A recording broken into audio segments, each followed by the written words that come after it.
This is 5 on your side at 6. Focused on you. A St. Louis County Police Department is asking for your help tonight after a woman was forced inside of her apartment and sexually assaulted.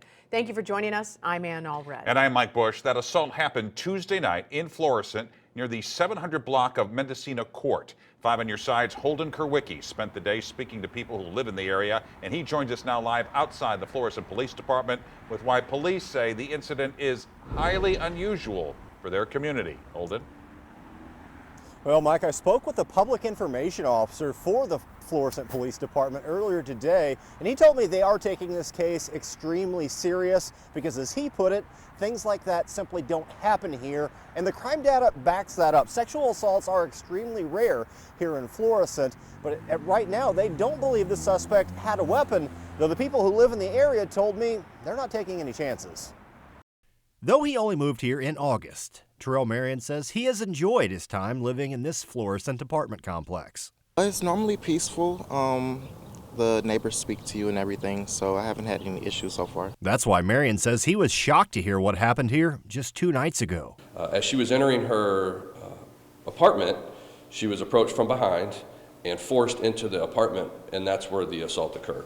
Police have not released a detailed description of the suspect, other than to say he appeared to be in his mid to later teens and was around 6 feet tall. People don't deserve this. Women deserve to be treated with respect, and, this should not be happening. Over the last several days, Marion says he's worked with his neighbors to stay vigilant. I make sure that when I'm walking my dog, I carry something with me because you just never know. Florissant police have increased patrols in the area and are encouraging people to lock their windows and doors. People know this happened in our community, and we need to find this guy and be vigilant. Anybody that seems out of place or suspicious, please contact us and let us do some digging on that. However, Marion says he has already talked to a number of neighbors about what they can do to keep their community safe. We're making sure that we keep in contact, and we really want to start like a neighborhood watch program because we got to keep each other safe.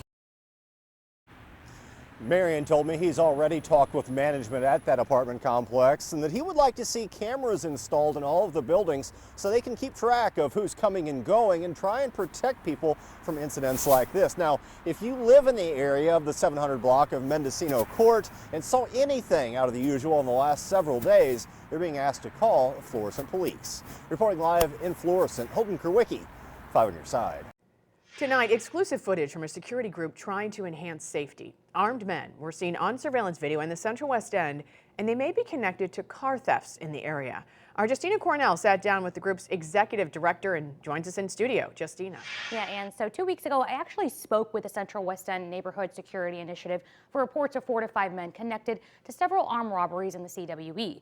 And just this past weekend, another group of 5 men are potentially connected to car thefts. While we don't know if they're all connected, the security program still worries about the criminal trend.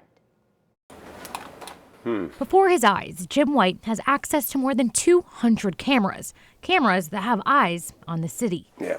The executive director of the Central West End Neighborhood Security Initiative hopes surveillance footage can solve crimes. The latest incident on Sunday afternoon was taped in the Central West End. We were contacted by the victim of the stolen car. We were able to see his car, the victim's car, come off of their street and park near Walton and McPherson. They were actually took the baby car seat out, they took other belongings in the car out, and then they transferred, they showed up in a car, a Hyundai, another stolen car that was stolen out in Ferguson.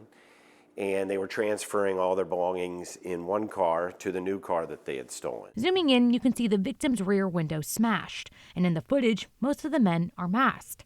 St. Louis police have not yet confirmed if these men are wanted in connection with these crimes, so we're blurring their faces until they've been named as suspects. Most troubling aspect of this case was one of the suspects was armed. White doesn't know if this group is connected to other similar crimes in the area, but he's noticed patterns. 3 to 5 people will stand out a little bit, so they'll split up into smaller groups on each side of the street. They're also aware of police technology when it comes to license plate detection and stuff, and so they want to use different cars, so there's always a need for them to be stealing more cars. White wants people to be proactive and to keep their eyes peeled. The video and the pictures are critical to get to police so we can help better understand who's responsible for these crimes.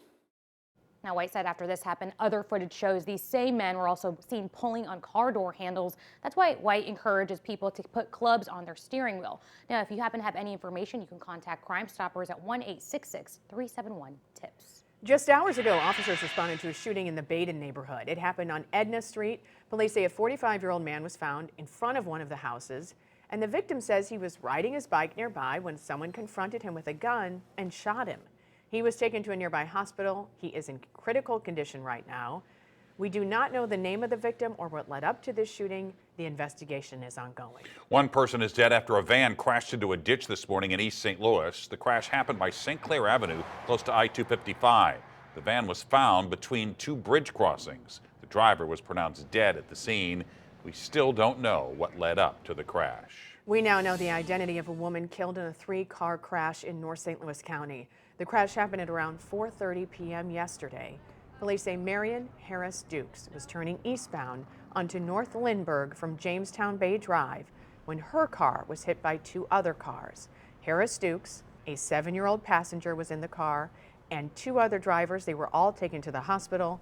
Harris Dukes died from her injuries. More information tonight about the troubled St. Louis City Justice Center. 2 members of the Citizen Oversight Board, including its vice chair, have resigned and says the city's mayor should be, quote, ashamed. Political editor Mark Maxwell is here with more on the resignations and a response from the mayor. Mark? Mike, Janice Mensah served as vice chair of the St. Louis Detention Facility's Oversight Board. That group of civilians is tasked with monitoring abuse at the city jail. Wednesday, Mensah resigned and sharply criticized leadership at the facility. In a short resignation letter, Mensah said Warden Jennifer Clemens Abdullah should be fired, the City Justice Center should be closed, Mayor Tashara Jones should be ashamed. I resign. That was the whole letter. The jail has faced mounting criticism from Mensah and other advocates like fellow board member Mike Milton, who also wrote today, quote, I'm stepping down from this idle and ineffective board. He said Mayor Jones made a number of progressive campaign promises of transparency, but, quote, instead, we faced constant obstruction. This afternoon, Mayor Tashara Jones responded, saying she still stands by the jail's commissioner. She has overseen upgrades of several $1 million to make sure that the doors and the locks work. It's not a jail if the doors don't lock. And is overseeing new programming coming into the jail, as well as new health care. There are a whole host of issues that need to be addressed with our facility, and I absolutely have the confidence that Jennifer Clemens Abdullah can lead the CJC through those changes. Mensah had previously called for the jail's leader to resign and was even handcuffed and cited for trespassing in August during a demonstration outside the jail. During an interview with 5 on Your Side last month, Clemens Abdullah defended her work and said many of these problems started well before she took over that position.